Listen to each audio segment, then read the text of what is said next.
Okay, ayun. So, hello mga boss, magandang araw sa inyo, no? And welcome back again na naman sa ating channel. Sa panibagong video tutorial na naman. So, bali, ayun, balik tayo dito sa pagdadiagram natin mga boss gamit itong bond paper and pinaprint ko na nga pala siya with high definition pictures. So, naglagay na rin ako ng mga ano dito, color codings, mga legends. So, hindi na tayo mahihirapan pa, no? Kasi mga boss, napansin ko dun sa may diagram natin dun sa may whiteboard. Walang ganong nanonood kasi nga gawa ng ayun siguro mahirap intindihin kasi walang visualization. Ayun, so bali kung nabasa nyo na yung ating thumbnail, tuturuan ko kayo kung paano mag-wiring ng AC type na motor mga boss. So kompleto na yan, meron ng stator yan, CDI, ignition coil, regulator rectifier, ignition switch hanggang sa battery. So bali yung ignition system to charging system, ano. So bali dalawang vlog na yun mga boss. Okay, ayun. So hindi na natin patatagalin pa at umpisa na natin mga boss. So kapag mag-wiring kayo ng skeleton ng motor mga boss, excuse me. So unang-una yung i-check lagi dyan ay yung stator kasi kapag ka AC type yung i-wiring nyo, ito kasi yung main supply ano or main generator ng motor natin. Kahit na walang battery, basta meron tayong stator, aandar yung ating motor. Okay, so unang-unang i-check nyo to kung kumpleto yung mga wirings. Siyempre nagpo-produce ng kuryente para mapaandar nyo yung motor kahit na skeleton or kahit na walang ka-wiring wirings. Okay? So dito muna tayo mga boss sa mga listahan natin. Bali kung mapapansin nyo, meron tayong kulay red dyan. So yung lahat ng makikita nyong red dyan ay positive. Okay? So sa regulator rectifier, merong red. Sa ignition switch, merong red. So dito sa 12 volts battery natin, meron pa ring red. Okay? So next naman, yung kulay green natin. So yan yung ating negative or ground. Okay? So lahat na makikita nyong green dyan mga boss, yan ang ating negative. Again, sa regulator merong green, sa CDI merong green, sa stator meron din green, ignition switch merong green, 12 volts battery may green, at syempre sa ignition coil may green. So kung mapapansin nyo, lahat yan ay may green. Next naman, black na may stripes na red. Okay? So kung mapapansin nyo, yan ay ang ating main coil. So yan daw yung main coil. So ibig sabihin yan yung pinaka nagsusupply ng high voltage na kuryente para mapaandar yung motor natin, ano. Okay, so next, blue na may stripes na white. Okay? So yan daw ay yung pulser or trigger. So ibig sabihin yan yung trigger ng motor natin. Kaya nag-spark yung spark plug. So sumbaga siya yung nagsisignal. Then next naman mga boss, black na may stripes na yellow. So yan daw yung ating ignition coil. Okay, so makikita natin dito sa ignition coil yan. And then, yung pure yellow, yan daw yung light coil. So pag sinabing light coil, yan yung nagbibigay supply ng kuryente para sa ilaw ng ating motor kahit na walang battery. Kaya kung mapapansin nyo, magkakaroon tayo ng ilaw, especially sa mga stator type na motor kahit na wala tayong battery. At the same time, hindi siya nagpupunde. Next naman is yung ating kulay white. So pure white, yan daw yung ating charging coil. So kung mapapansin nyo, yan mga boss, meron tayong dalawang white yan. Sa regulator rectifier at saka sa stator. So next, yung black na may stripes na white, yan daw yung ating kill switch. So makikita naman natin yan dito sa ignition switch. So kapag sinabing kill switch mga boss, yan yung mapatay sa makina ng ating motor. So yung nagsha-shutdown ng system. And then next naman, yung pure black. So yan daw yung ating accessories wire. Again, sa mga nakapanood na, sa mga nakarang tutorial natin, so yung accessories wire, napakaraming konektado dyan, napakaraming sinusuplayan yan. Andyan yung headlight, brake light, tail light, busina, at napakarami pang iba. So ibang wiring na to kasi nga under accessories na yan. Okay, so umpisa na natin yung pag-wiring natin mga boss. Ayun, so para makapag-wiring tayo, tulad yan ng sinabi ko, mag-uumpisa tayo lagi sa stator. Okay, so dito since meron tayong green, pag-connectin na agad natin yung green nitong stator. So sabihin na natin pag-connectin na natin lahat ng green, ano. Okay, so saan ba tayo magsisimula? So dito na lang sa ating ignition switch. Okay, so i-connect na natin yung negative ng ignition switch or ground ng ignition switch sa may battery. Yan. Okay, so konektado na siya mga boss. Next naman, dito sa may CDI naman. So dito i-connect na rin natin to. Since green din naman yan, itakbo na rin natin doon. At yung ating connect na rin natin dito.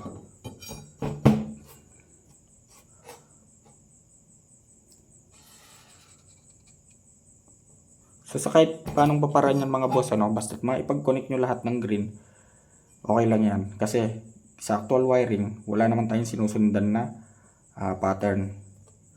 So basta color coding yung basehan natin sa actual wiring. Okay, so connected na yung green ng CDI, green ng ignition switch, battery at saka stator. So meron pang green doon, i-connect na rin natin. Yun sa may regulator naman. So dito natin siya i-connect.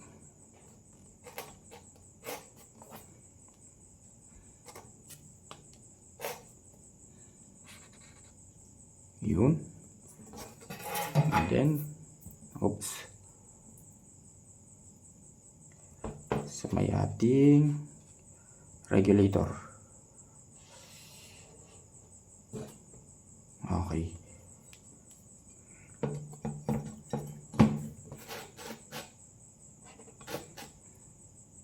Ayun. So, connected na rin yung green ng regulator.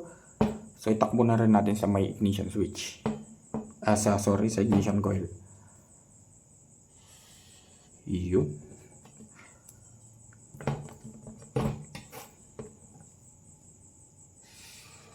Okay, so tapos na tayo sa green mga boss, So, ibig sabihin, meron ng negative lahat ng parts natin. Battery, ignition switch, CDI, stator, ignition coil, at regulator rectifier. So, tapos na tayo dito.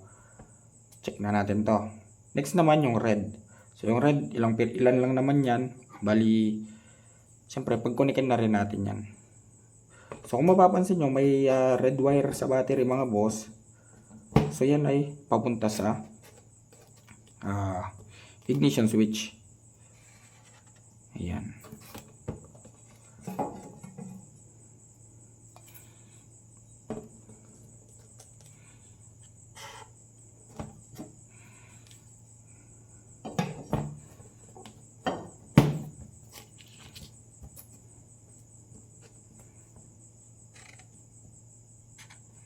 Yun. So, sumobra pa nga. Okay. So, connected na yung red ng battery natin sa red ng ignition switch. Pero before yan mga boss, meron tayong fuse dito. Ayan. So, gawa tayo ng fuse sign dyan. So, ito yung stock fuse ng ating motor. Ayan. So, yan yung fuse natin. Okay. So, kung mapapansin nyo, meron pang red dito sa regulator rectifier mga boss. So hindi natin siya i-connect dito sa may live ng ating battery at saka yung ignition switch kasi live na yan mga boss. So ibig sabihin may supplied na yan, hindi na yan under ng ignition switch. So mamaya natin i-connect yan. So next naman okay, so check na agad natin to. Itong main coil naman, so pangatlo na tayo. So ibig sabihin balik tayo sa stator, hanapin natin yung black na may stripes na red. So makikita natin yan sa stator at saka sa may CDI. So pag-connectin na agad natin yan.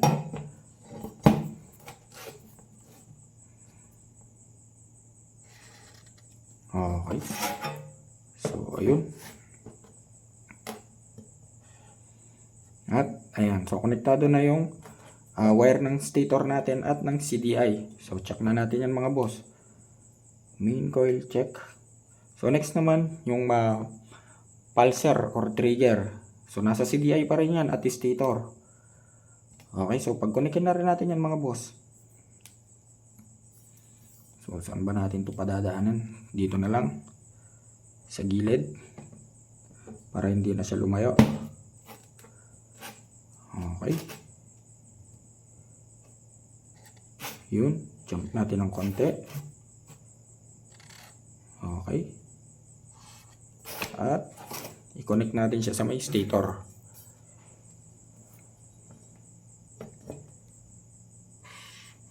Yun. So hindi pa umabot. Bali, connect na lang natin. Ayan.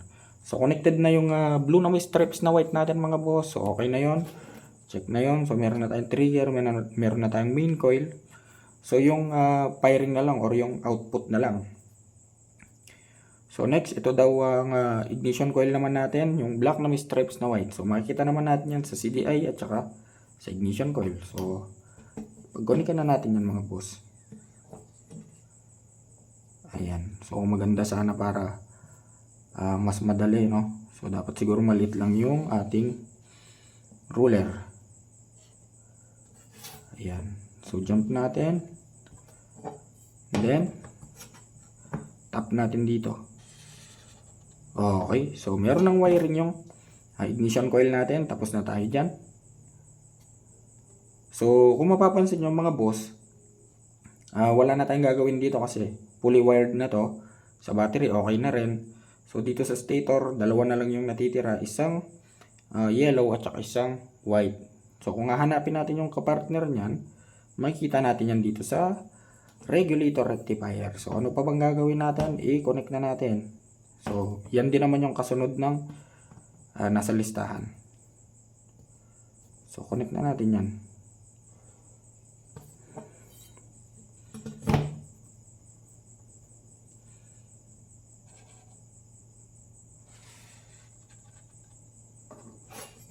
Okay. Ayun. At pagkatapos, jump naman tayo dito ng dalawa. Okay. So yun ang mga boss, connected na yung yellow, yung light coil natin, from stator to regulator rectifier.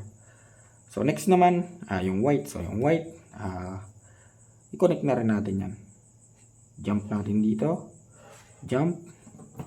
And then gawan natin siya ng connection dito. Yun. At i-connect na natin yan dito sa may white natin syempre. Yun. So jump. At connected na. So fully wired na yung ating stator mga boss. So kung mapapansin nyo, sa regulator isang wire na lang. Sa CDI isang wire na lang din. At sa may ignition switch. So sa ignition switch, dalawa pa. Then kung mapapansin nyo, may kakulay din yung ating ignition switch at yung CDI, which is itong kill switch. So yan yung, check muna natin yung charging, itong white. So yung kill switch, so ano pa bang gagawin natin dyan mga boss? I-connect na rin natin dito yan. Hindi ko nagagamitan ng ruler. Yan, so connected siya dun. At ayan, so connected na yung ating kill switch mga boss, ano. Okay, so tulad nga ng sinabi ko, yan yung magsha-shutdown sa CDI para yung CDI pigilan niyang mag-supply ng kuryente yung pulser natin. Okay, papunta dito sa may ignition coil. Okay, so ganun lang kasimple. And next naman, so tulad nga ng sinabi ko kanina, yung red wire dito sa may ating regulator rectifier. Mamaya na natin na wawiringan. So ngayon na yun mga boss. Kasi nga dito natin siya i-connect sa ating accessory. Yan. So ito na yung accessories natin or yung ACC. ACC wire. ACC. So tulad yan ang sinabi ko, napakaraming connected yan. Pero po pwede rin natin i-connect yan dito mga boss, ano, sa may ating ignition switch. Yun lang kung wala kayong susian para mag-charge pa rin continuously yung ating battery kahit na wala kayong susian. Okay? Kasi sim lang naman to. Itong red wire at saka yung white wire. So doon natin siya i-connect para kontrolado siya ng ignition switch. So ganyan kasi yung sa mga 5 wires mga boss, ano, katulad ng sa mga Rossi, Honda TMX. So nakasunod siya dito sa ignition switch. So may accessories wire yung mga regulator rectifier nung TMX 125, Rossi 125. So ayun, kaya ganyan yung wiring niya. So tapos na tayo mag-wiring mga boss. So nakapag-wire na tayo ng fully electrical para mapaandar yung skeleton ng motor or troubleshooting. So sa napakadaling paraan mga boss. So ayan lang yung tatandaan nyo mga boss. Then kapag ka natandaan nyo yung pag-wire nito, kahit na anong brand pa yan, kayang-kaya nyo i-wiring yan. So pagdating naman sa ibang brand, mag-iiba lang yung color coding pero same procedure pa rin. So yung color coding na ginamit natin dito, doon tayo sa typical which is sa Honda kasi nga napakaraming same color coding ng Honda. So sa mga China, ayan katulad din ng Honda yan. So same color coding. Ayun, so next sa video naman mga boss, mag-wire naman tayo ng battery operated or battery type na motor. Ayun, so bali hanggang dito na lang at sana may natutunan kayo. At kung nagustuhan yung video na to, so please like, share, and subscribe.